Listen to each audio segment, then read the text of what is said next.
Let's return to the story now as the Defense Ministry says that SANDF Chief General Rudzani Maphwanya's comments, which were made during a visit to Iran, are concerning, particularly in the current geopolitical climate. Maphwanya recently returned from the Islamic Republic, where he allegedly endorsed the country's stance on Gaza, while also calling for closer military ties between Pretoria and Tehran. Meanwhile, the presidency has confirmed that President Cyril Ramaphosa will meet with Maphwanya. Let's get reaction right now from Professor Oscar van Heerden, who is an international relations expert, to give us more perspective on this. Prof, I do hope we have you on a better line right now. From a political governance perspective, what do you make of the defense minister's framing that General Maphwanya's visit to Iran was approved and not rogue?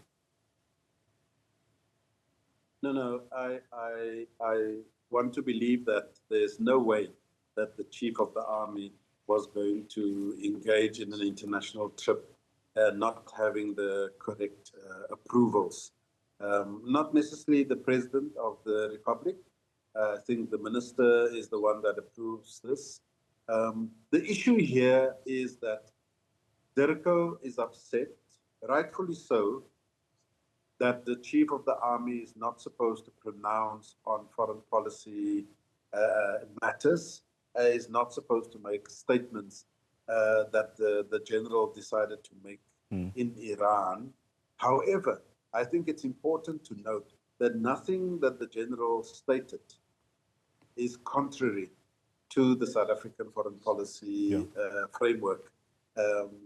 He did not necessarily, was not involved in propaganda or telling lies or any of that sort.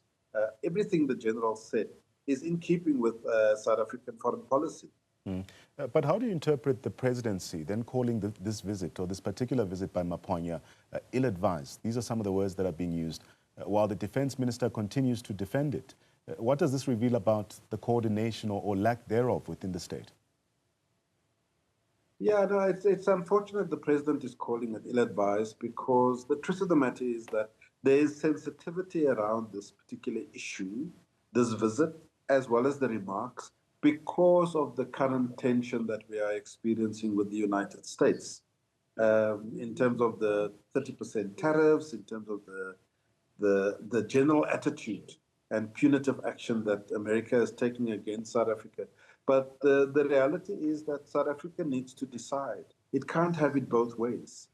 Either you stand up to the bully, which is Trump and the United States, and say, we will determine our own foreign policy, our own sovereignty, and our independent decisions. And the reality is that we do. We do have a relationship with the Republic of Iran, and it's a good relationship over many, many years. And the fact that the chief of the army went there to further cooperation with Iran and made a few statements, which, as far as I'm concerned, is not incongruent with our foreign policy. We do support the Palestinian cause and have always. We do, in terms of our foreign policy, always look at the human rights of those that are oppressed, those that are subjugated and so forth, in terms of Cuba, in terms of Western Sahara, and indeed the Palestinians. So, you know, the general perhaps got a bit carried away by making these public pronouncements, but nothing that he said was not in keeping with our foreign policy. Yeah, let's touch on those remarks. Should a military figure, regardless of approval, be making such statements that carry political weight on foreign soil, particularly with a nation like Iran? There's nothing that says he can't. I mean, the chief of the army went there to talk about military cooperation, to talk about joint operations between Iran and South Africa, and of course to also talk about technology transfers and so forth. Having said that, that needs to be put into a context. We don't necessarily want to deal with countries that we don't agree with broadly in terms of their foreign policy choices. We don't want to do business with any country where we can't benefit in terms of our national interests. And so the general went there to further those particular military objectives, but at the same time was also trying to say to the Iranians that we have a common cause on a number of issues internationally. And the fact that we now want to rebuke him because Trump is giving us trouble from the Western side, I think it's a bit unfair. Prof, I want us to explore another angle before I let you go, and also given the historical friendship between Iran and South Africa. Was Maphwanya's reference to anti-colonial allies diplomatically reckless in your view, or was it simply misunderstood in a geopolitical context? Yeah, I think it was misunderstood. I think the general knew exactly what he was talking about. Remember, prior to the supreme leader Khamenei now being in charge of Iran, there was a puppet that was installed by the United States of America. They thought that they could run the affairs of Iran, take control of the oil fields and so forth. This was prior to the revolution that actually happened in Iran. Similarly with South Africa, we've had colonial powers that was interested in our mining sector, exploiting our gold and diamonds and so forth. So the general is not incorrect to make reference to the colonial past of both countries. But it was clearly not appetizing at this point in time because the South African government is trying to work on the relationship with the United States of America. It's not appetizing at this point of time, taking from your words. But what are the risks for South Africa's broader foreign policy posture, especially with the US, considering the trade deal negotiations which are happening in parallel right now? Look, the truth of the matter is that we are being bullied by the United States of America. They want to get involved in our domestic affairs.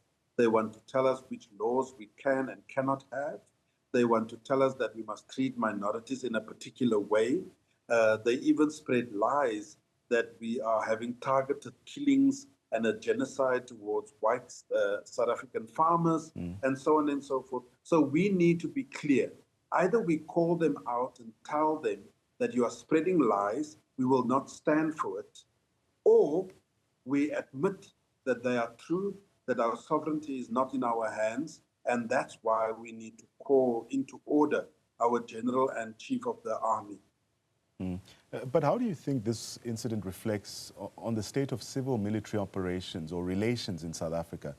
Is there enough clarity around roles, or is this symptomatic of deeper institutional drifts here? My answer to that would be, when was the last time we had an incident of this nature with regards to the South African National Defence Force? The National Defence Force know their place. They usually operate below the radar. They don't get involved in active politics. They don't pronounce on things with regards to the national dialogue, this and that and the other thing.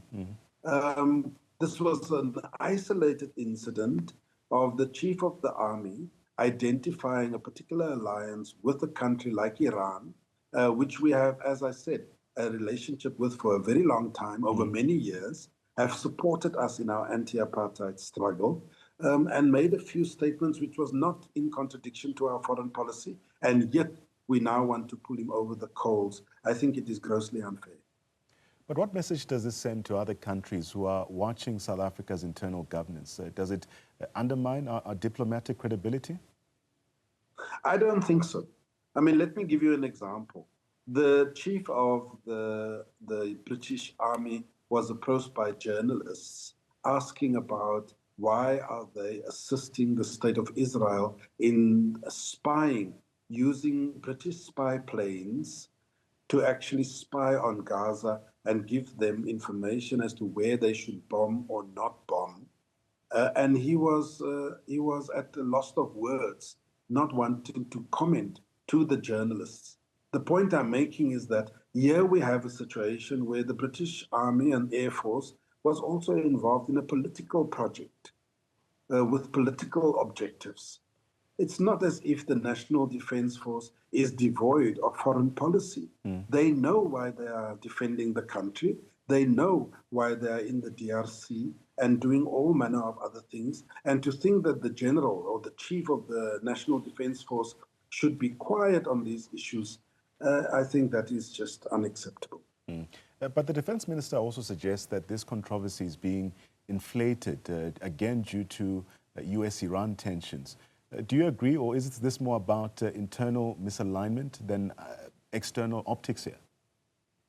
No, I fully agree with the minister's sentiment.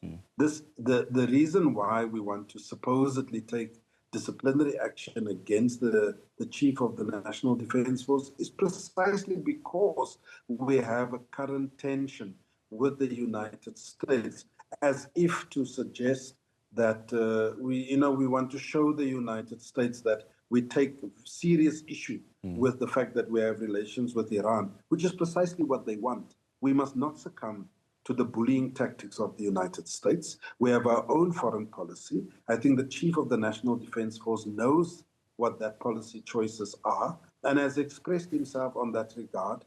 And instead of wanting to kowtow to the United States, we must grow a backbone and say to the Trump administration, we are not going to bend over backwards with you getting involved in our domestic affairs. As we wrap, and with the DA in action SA now demanding hearings and even a court-martial, what kind of political fallout should we expect domestically? Is this a moment of a genuine reform or just a news cycle crisis, if you will? Yeah, as I have indicated, this was the first time in a very long time. I can't recall in living memory when the National Defence Force was involved in such a political controversy. It means that there is serious discipline within the National Defence Force. I think this is an unfortunate situation. Because of the tension with America, we want to make a big thing of it. I don't think that it is a big thing, and I don't think that we must succumb to the demands of opposition parties in this regard. And finally, what steps do you believe the government should take to prevent future diplomatic confusion of this kind, or even clearer protocol, having stronger oversight, or even having changes in how military diplomacy is managed here to avoid such confusion? I think a simple rap on the knuckles, don't do it again. It's not your place to talk about foreign policy matters. Yes, you are supposed to seek military alliances and so forth, but don't do it again. Avoid pronouncing yourself on foreign policy matters, and that should be the end of it. Thank you so much, Professor Oscar van Heerden, giving us his perspective on General Maphwanya's visit.